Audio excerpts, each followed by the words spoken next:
The Deaf Mage Who Doesn't Want a Fourth Time. Chapter 23. The Truth I Learn as I Approach 3 years of age, and the enemy of my enemy is an enemy. It was a clear February morning, with the smell of blood on the cool morning breeze. Buo! A deep war cry echoed out, as ghouls who were busy removing the organs from orc, boblin, and cobbled corpses and preparing them for breakfast glanced at the source of the war cry in surprise. Vigaro looked up at the morning sun. "Oh, oi, hasn't Vigaro grown bigger? It can't be," he ranked up. Vigaro's body, that was already over 2 meters tall to begin with, had grown a size bigger. His lion's head was more masculine, his fangs were thicker and stronger, and the muscles of his limbs had grown larger while maintaining their flexibility. His appearance was that associated with individuals that were legendary to the ghouls, individuals who hadn't existed in this devil's nest for several hundred years. Berserker, a ghoul berserker. Vigaro had been a ghoul barbarian with long years of experience as a warrior. In last night's battle he had defeated multiple orc generals that were of the same rank as him, as well as the noble orc that was a rank higher, earning him a large quantity of experience points. At the same time, the level of his skills had improved as well, so it seemed that he had met the requirements for his rank to increase. Though it wasn't as great as the legendary ghoul tyrants, the ghouls cheered and shouted Vigaro's name as they witnessed the birth of a ghoul berserker who were said to be able to slaughter 100 human soldiers alone. 5 minutes later, Vandeleur was receiving remonstrations first thing in the morning from 3 beautiful women. Some might be jealous of him, but if one were to voice that to him, he would likely reply, in my profession at least, "This isn't a reward. Listen, boy, you are indeed our leader, but that does not mean that you must take on the role of finishing the enemy's leader. It's true that I would have only been a hindrance in a fight against that noble orc, but you didn't have to suddenly fly out to face him on your own. If you had brought your allies and received their support from the beginning of the fight, then maybe you wouldn't have had to rely on such a dangerous plan, right?" "That's right. I thought I was going to faint when Sam told me what happened. Vandeleur, you're still a child who's not even 3 years old. That was going too far." Only Vandeleur could see and hear Darsha, who was scolding him the most, so Zedorus and Bastia were under the impression that only the 2 of them were remonstrating him, however. "Yes, I'm sorry." Making no excuses, Vandeleur sincerely apologized. Looking back on it, it was indeed reckless for him to charge at Bugogan on his own. There had to have been other ways. He had made Zedorus, Bastia, and most of all, Darsha worry about him. As Bastia said, if they had attacked Bugogan with everyone together from the beginning and used arrows, throwing weapons, and magic attacks from a distance while Vandeleur slowed him down, it might have been possible to render Bugogan helpless, though it would have taken some time to finish him off. This method would have worked even better if Vandeleur had applied deadly poison to the ghouls' arrows and throwing weapons, too. And though it would have been difficult to prevent Bugogan from killing anyone, the risk of someone dying was probably not all that different from the risk of Vandeleur dying when he allowed Bugogan to cut through his ribs, sternum, and lungs. After having a night to calmly think about it, Vandeleur had come to realize that other methods had been available to him. And though Vandeleur hadn't been aware of it at the time, he knew that he had lost his presence of mind back then. Well, that was only natural. It was his first real battle in a long time, and it was a large-scale battle, too. Vandeleur comforted himself by telling himself this as he prepared himself for long remonstrations. "But this just shows how much you care about all of the ghouls, Vandeleur, so I will overlook it just this once. But don't do that again, okay? But it's also true that we weren't strong enough for you to have confidence in us. I actually fired arrows at that noble orc, but they were all cleared away by his magic sword. That can't even be called support. I couldn't create any openings. I'm sorry, Van. I made you do such a reckless thing because I'm still inexperienced." "Indeed. And thanks to you, boy, we did not suffer even a single casualty. Because you distributed your magic items, strengthened us with your stills, transferred your mana to us, and rendered the enemy mages helpless. If you consider these things, we had been demanding the unreasonable of you from the very beginning. I apologize, boy. However, though Vandayu had expected them to be angrier at him, Darsha quickly forgave him while Bastia and Zadaris even apologized in return. Vandayu was shocked, but none of them took back their words. Is that all?" As Vandayu asked this question, the three of them blinked in surprise. "Yes. You do not wish to be scolded any further either, do you, boy?" Zadaris and the other two seemed surprised as to why he would ask this question, and Vandayu replied without thinking, "I don't, but the reprimanding I faced up until now have been harsher and longer. In Vandayu's past lives on Earth and in Lambda, he had never been blessed with old age. The uncle who had raised him on Earth always delivered his reprimanding with a set combo of violence and angry shouting. And since he was concerned about maintaining outward appearances, he had always waited until they came back home to do so. On top of that, he had never listened to Vandayu's side of the story or tried to understand why things had happened as they did. He had never pointed out how Vandayu should improve himself other than saying, "Don't ever do that again." And even after reprimanding Vandayu, he had never thought about how he should prevent Vandayu from repeating his behavior. And the reason for his reprimanding was, "You parentless piece of shit, you're being a burden to me by trying to have the same luxuries as a normal person. You have to be fucking kidding me." So Vandayu only felt anger and fear towards him. When his aunt had reprimanded him, it was just long. She would complain endlessly in a dark tone, not making any sense as she rambled on and on. She wouldn't stop until she was satisfied or needed to do something else. The worst was when she had said, "You've made me waste so much time on scolding you," and then spent the next few hours scolding him. The teachers of his school had scolded him without putting much thought or effort into it whenever some kind of trouble occurred. Rather than trying to think about who or what had caused the trouble, it was easier for them to blame it on the boy who was always acting suspiciously and dressed in old, black clothes.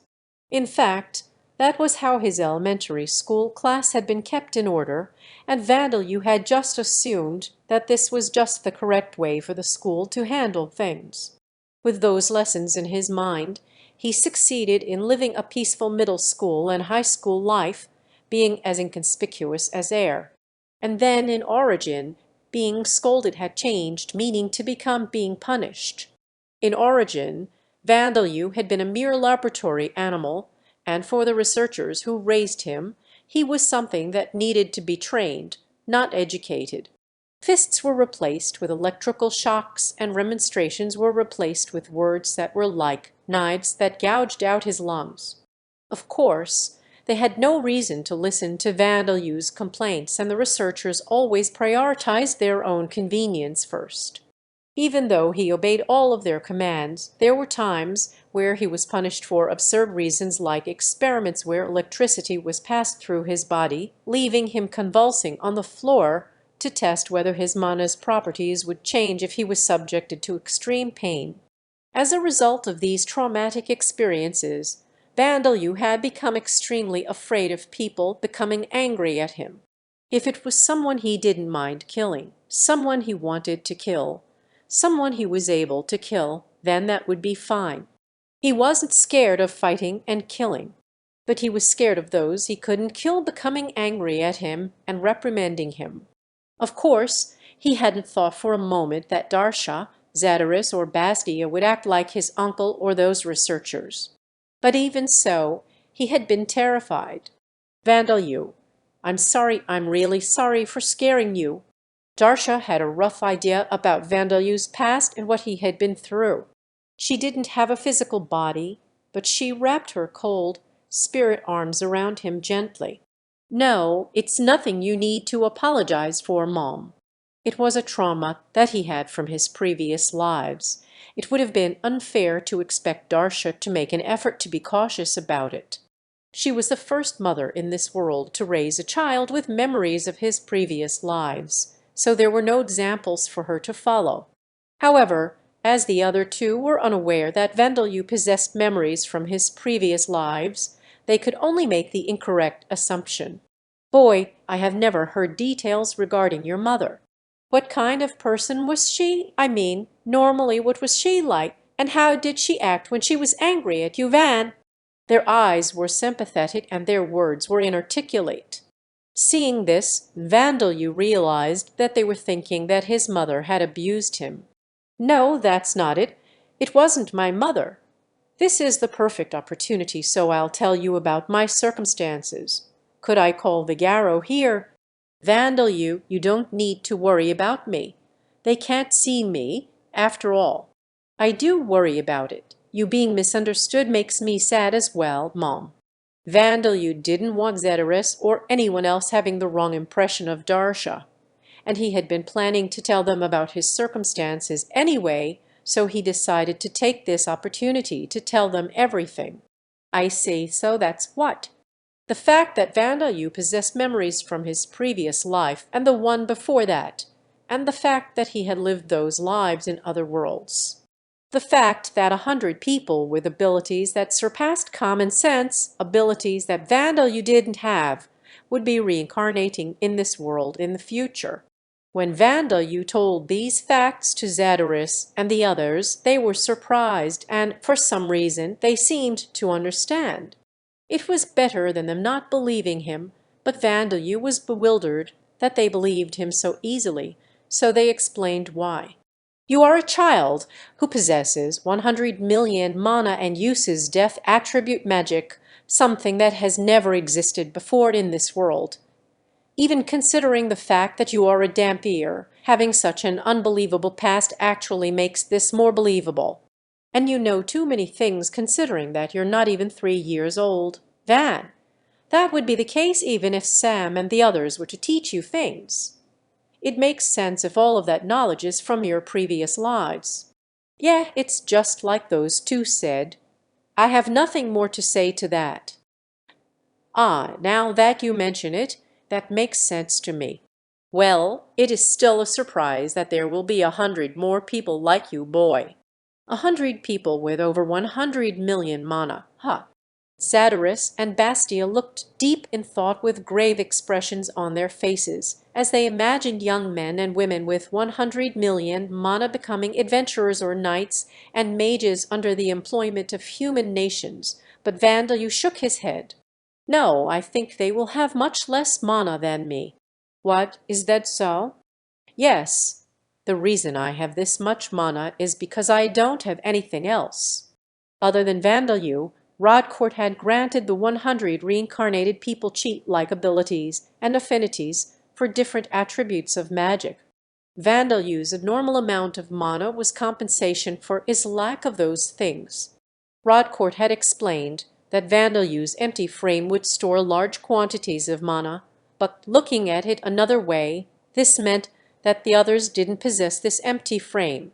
Their frames had been filled with cheat-like abilities and different attributes of magic. There was no way that they could have an empty frame. Most of them would probably have slightly more than the 10,000 mana that first-rate mages of Lambda would have. As Vandeleur said this, Zedorus and Bastia let out a sigh of relief. "I see, that is reassuring to hear. But still, they have cheat-like abilities, you know. I do not know what exactly these cheat-like abilities might be, but the fact that you have 100 million mana is already beyond the bounds of common sense, boy. As Zedorus said, the mages of this world that could be called first-rate would have maybe slightly over 10,000 mana. Even enormous monsters who could defeat a class or S-class adventurers that were known as superhumans might possess only 100,000 mana. 100 million mana was something that could be compared to the gods and the demon king that had existed in the age of the gods. "Is that so? Well, if I could use magic of the normal attributes." But the owner of that mana, Vandalu, still only had a weak sense of how vast it really was. He was unable to use fire attribute or earth attribute magic that was easy to make use of in battle, and since his skill with mana control was insufficient, he spent at least several thousands of mana to cast one spell. He didn't feel like he could say that his own power was very cheat-like. You know, I think that it would be all right for you to have a little more confidence in yourself, Vandalu. I'll do my best. Leaving that aside, I think that I might cause trouble for everyone if I stay as the Ghoul King.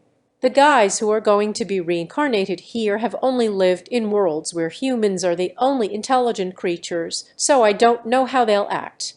The status screen and skills of this world were systems similar to those used by games on Earth and in Origin. They might decide to slaughter all monsters in sight, like one might do in a game. No, it would be fine if they slaughtered monsters. The problem was if they decided to do the same for the races created by Vida, which were designated as monsters by the Mid-Empire. That went without saying for the ghouls who weren't even considered one of the races created by Vida. And if they were Vandalu's friends, then there was a real chance that they would enthusiastically start trampling over the ghouls indiscriminately, even the women and children. Thinking about it rationally, Vandalu and the other 100 reincarnated people weren't on hostile terms. Rodcourt's mistake and misfortune had aligned, resulting in Vandalu's reincarnation in Origin to be unknown to the rest of them, and they had simply dealt him the finishing blow as he was in an undead state. However, after he had been finished off in Origin, Vandalu had declared that he would slaughter them all, so he didn't know what would happen. Even if they were originally reincarnated together, if one were to be asked to be friends with someone who had shouted that he would kill them, even Vandalu would shake his head.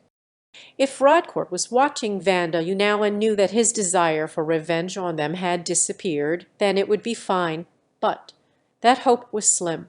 It didn't seem like that God was even keeping a proper eye on the world of Origin that we were reincarnated into.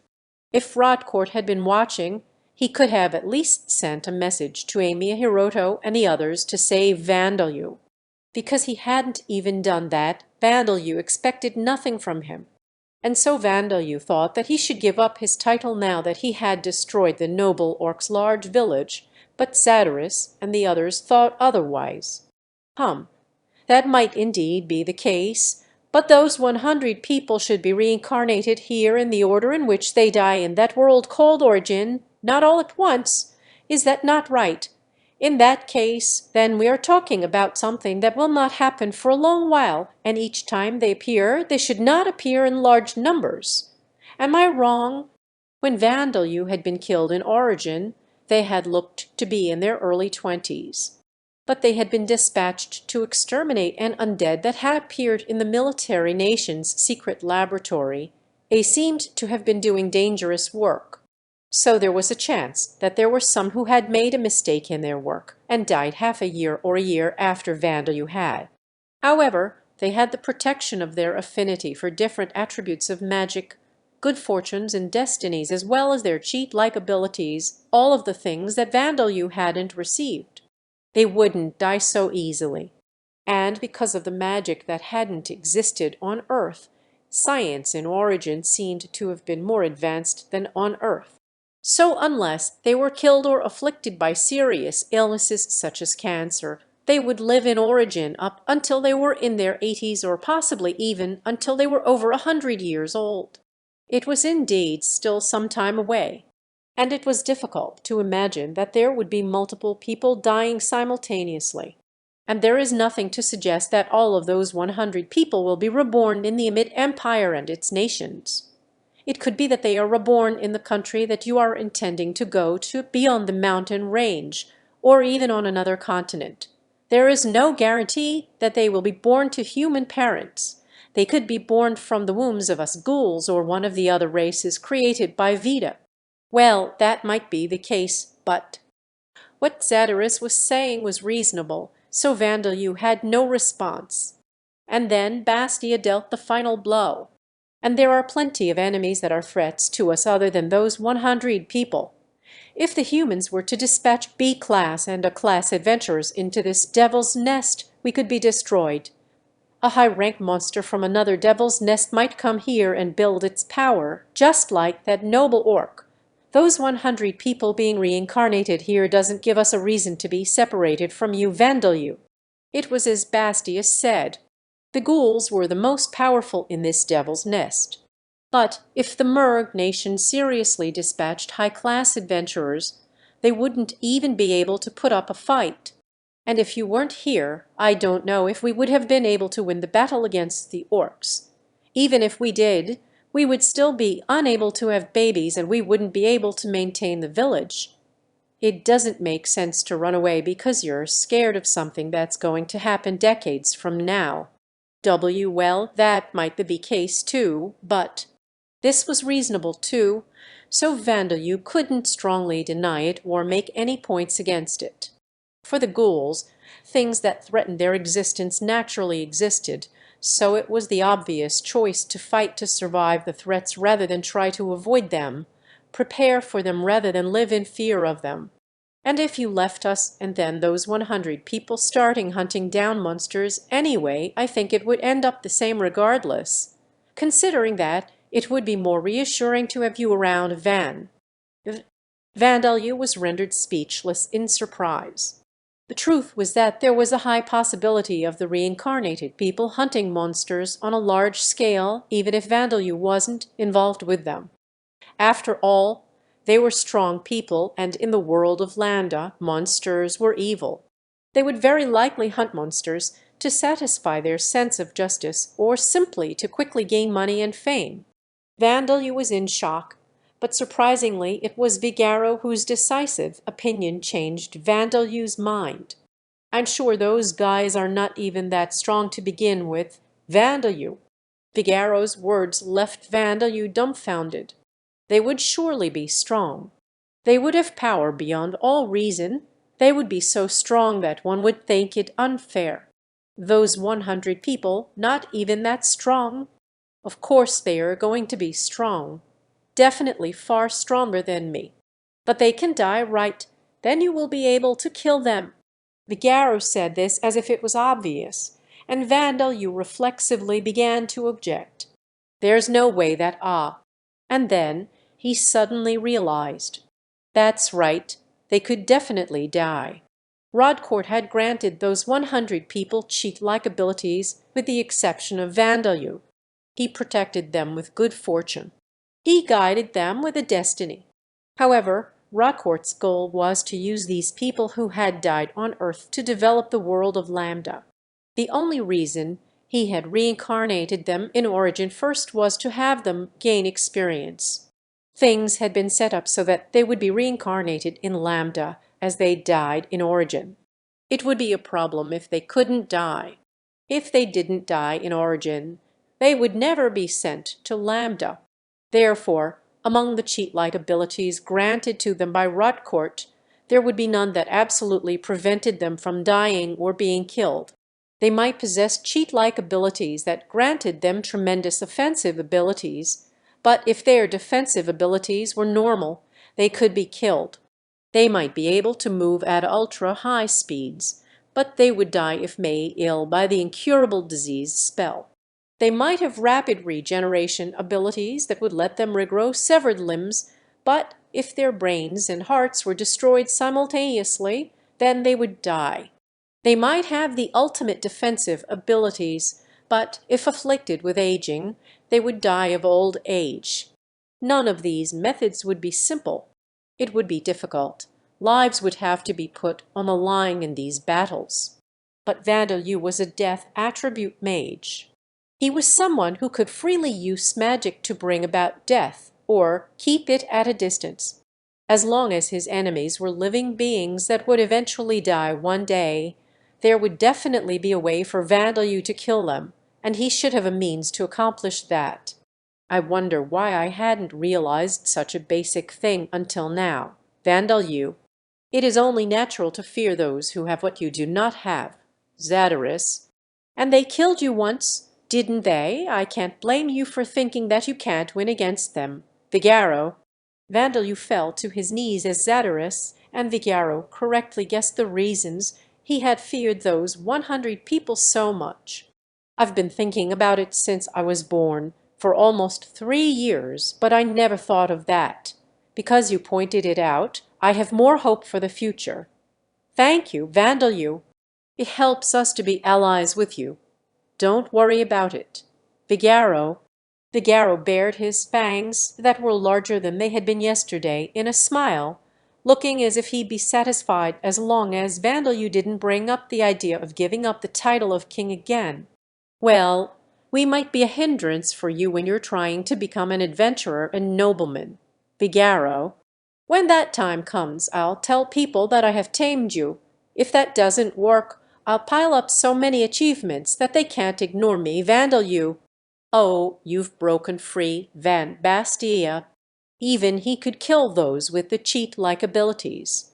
As Vandeleur made this realization, his worries in life had been cut in half and his head felt clearer. He still aimed to kill enemies like High Priest Gordon and Hines, and he was confident that if he became stronger, he would be able to do it. Leaving Earth and Origin aside, he had skills in this world and even possessed 100 million mana. If he could master using this mana, his revenge and killing the cheaters would be possible. There were steep mountains and valleys ahead of him in life, but he felt as if they had become a little less steep. Feeling refreshed, Vandeleur remembered something that he had meant to say once the sun rose, but hadn't said yet. "Ah, I just remembered. The humans had been making preparations to exterminate the orc village, and now they've found out that we've already done it. What should we do? Boy, that is the more pressing concern." It seemed that the meeting would continue for some time. Luciliano was pale and feeling strained in the morning. "That is the end of my report." He was on his knees, delivering a report to his employer, the mustached nobleman Bruno Balches, and a row of knights. And there was a middle-aged man with a medium build in the prime years of his life sitting at the head of the table.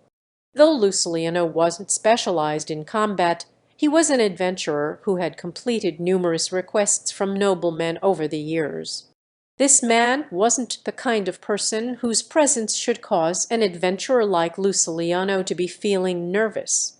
However, every time Luciliano stood before him, he felt his spine grow cold and experienced an unpleasant feeling of tension. "That report is the truth, I presume?" "Yes, Marshal Palpabok." The man's name was Marshal Thomas Palpabok.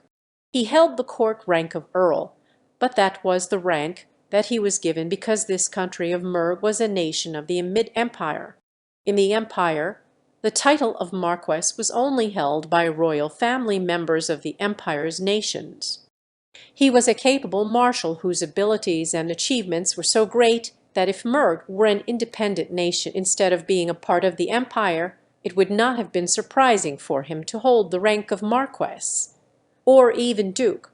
Translator's note: after some Wikipedia work, I've discovered that Earl is below the rank of Marquess. Palpabok is only an Earl because the position above that Marquess is reserved for royal family members. Duke is above the rank of Marquess. These parts were tricky to translate, but I'm pretty sure I got this. Since he had risen to this position, the Murg nation had withstood attacks from the Orbom kingdom. Public order had been improved and worked with adventurers to be involved in dealing with multiple large incidents in which monsters began overflowing from devil's nests. I see. The noble orcs have been annihilated and their subordinates have been scattered. That is extraordinarily delightful news, is it not, Marshal Dono? Viscount Balches looked truly happy as he smiled at Marshal Palpabok. It somehow seemed that even his prided handlebar mustache had become shinier. He was feeling relieved as there no longer seemed to be a need to spend large amounts of taxes to hire adventurers and dispatch soldiers and knights as an extermination force, causing casualties in the process. There was a strong stereotype of noblemen treating those serving them as being disposable, but the ones who did that without hesitation were fools. Those with some ability as noblemen avoided casualties where possible. Soldiers were needed to maintain the peace of a region, and if some of them died, they could not always be replaced immediately. It was different from temporarily hired soldiers and guards, who only needed to be provided with equipment.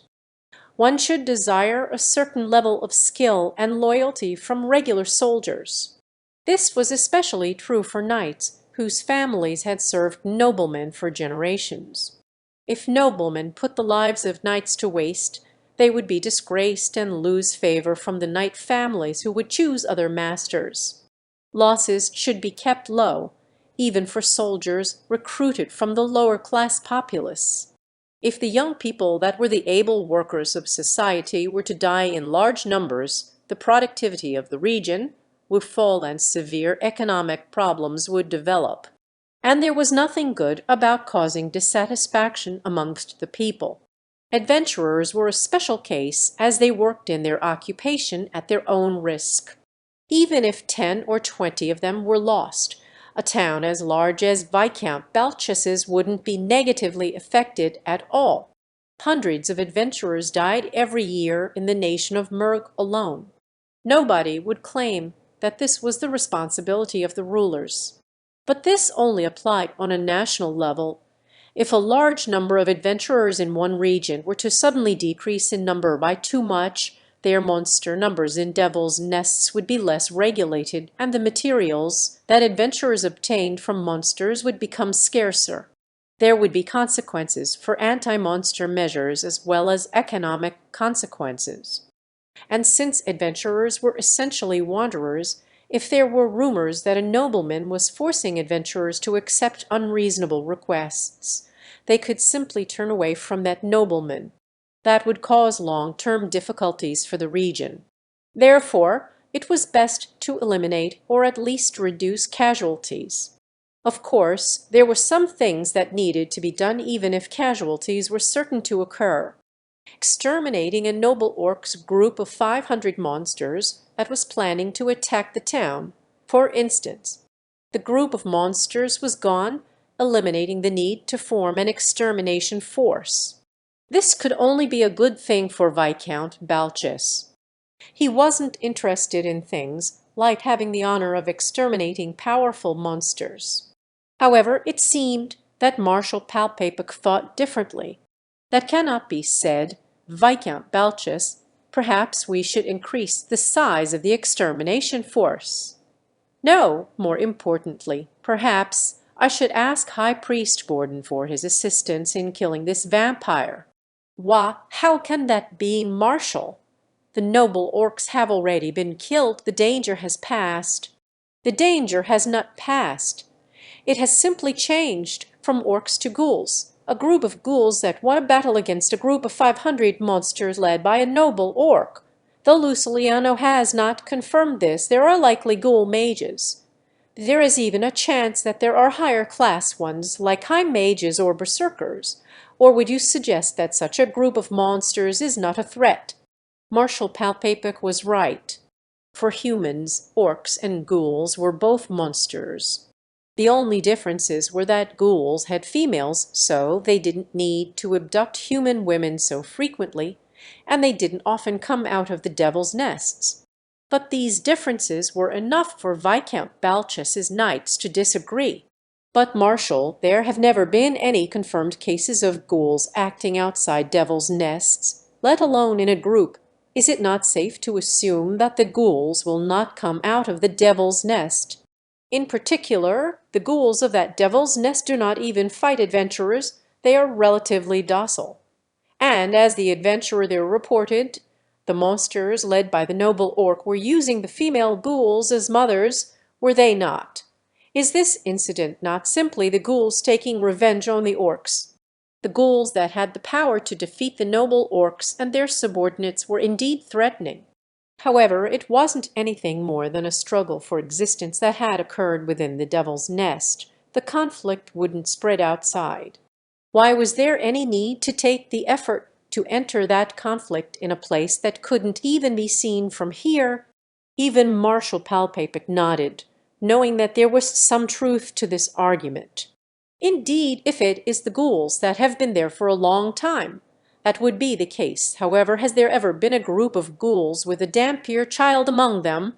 However, in response to this question, Viscount Balchus and his knights could only say that they had never heard of such a thing, and considering the situation, it is highly likely that this Dampier is the Ghoul King. Isn't that right?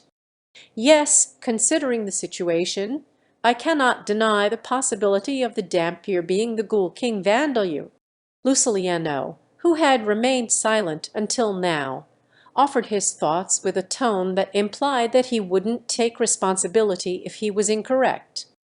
The ghouls had said that Vandeleur was coming, and then the Dampier child had appeared. If one considered this, it could be reasonably deduced that that child was the one called Vandeleur, and the other ghouls had said that Vandeleur was the Ghoul King. In that case, then, the Ghoul King was a Dampier child by the name of Vandeleur. Even though he was a Dampier, it was difficult to believe an infant that could not even be called a boy yet was the king that led a pack of ghouls. But there was no basis for anyone to deny this possibility. And on top of that, Marshal Palpapic shared a piece of shocking information. Actually, I have a good idea of just who this Dampier named Vandeleur is. What? Is this true, Marshal? It seemed that even the knights serving Marshal Palpapic were hearing this for the first time. They were murmuring along with Viscount Balchus and his knights. Even Luciliano raised his face in surprise. About 3 years ago, I am sure even Viscount Balchus remembers the wanted posters of a dark elf who had succumbed to a vampire's temptation circulating around our country. That dark elf's name was Darsha, and I had my own subordinates investigate the matter just in case, and in the process I learned that the name of the vampire who seduced her is Valen. It is not unusual for parents to use parts of own names to name their child. The son of Valen and Darsha, Vandeleur. Many commoners named their children in this way. But wasn't that Dampier returned to the dirt? No, I believe the only one that was certainly executed was his dark elf mother. I heard that the corpse of the Dampier child who was of breastfeeding age was never found in the end. How irresponsible! Do those of the church demand such extravagant donations for such crude work? However, even being half vampire, there was no way for an infant of breastfeeding age to survive without its mother. Could the name not be a mere coincidence? But even the age matches. Is it not too much to be called a coincidence? The knights offered their own confused guesses, and then they were silenced by Marshal Palpapic's powerful voice. What we should fear is if the Dampier Vandeleur, who is the Ghoul King, is not content with merely surviving and is sharpening his fangs for revenge. What will happen then? It does not even need to be said. The knights' expressions all hardened as they closed their mouths. Viscount Balchus's face had turned particularly pale. A powerful ghoul, army led by a Dampier who harbored resentment towards the humans. No matter how one looked at it, this was a larger threat than the noble orcs group of monsters. Orcs were unintelligent, and even if they were led by a higher race, their coordination was sloppy, and there would be many openings to take advantage of. However, ghouls were far more intelligent than orcs, and they were a race that was even more proficient at fighting in coordination with each other than kobolds. And unlike orcs, among whom only superior individuals could use magic, most female ghouls were capable of casting spells. Their reproductive capabilities were far inferior to those of orcs, but for the noblemen and knights gathered here, that was irrelevant information. Since the ghouls had defeated a group of over 500 orcs, the noblemen had deduced that their numbers would be around the same, or at least 400. Though in reality, the number of effective combatants was only around 200, including Vandeleur himself and the undead that obeyed his command. When that large army came attacking, its fangs would first be bared at this town that was close by to the Devil's Nest. Nobody could blame the ruler of that town, Viscount Balchus, for looking as if he could faint at any moment. And Marshal, please grant me your assistance. Of course, Viscount Balchus, let us immediately organize a larger extermination force and eradicate those ghouls and that dampier from that Devil's Nest. Marshal Palpapic had managed to secure the organization of a larger extermination force while still having it done under the request of the local ruler. If this operation succeeded and he managed to exterminate the Dampier that had escaped High Priest Borden, who was renowned as a vampire hunter, his fame would increase even further. Rather than try to keep guessing at the politics beneath the surface, I must get out of here. Luciliano didn't want to see that Dampier's face again. Thinking about that, he continued to wait for his employer to grant him permission to leave. Name Vigaro, rank 6, race Ghoul Berserker, level 5, job none, job level 100, job history none, age 168 years old, passive skills, night vision, superhuman strength level 4, pain resistance level 4, paralyzing venom secretion clause level 1, active skills, axe technique level 5 level up, unarmed fighting technique level 2, commanding level 3, coordination level 2, name Bastia, rank 4, race Ghoul Warrior, level 63, job none, job history none, age 26 years old, passive skills, night vision, superhuman strength level 3 level up, pain resistance level 2, paralyzing venom secretion clause level 3, active skills, axe technique level 3 level up, shield technique level 2 level up, bow technique level 2, throwing level 1, silent steps level 1, coordination level 2 level up, status effects, infertility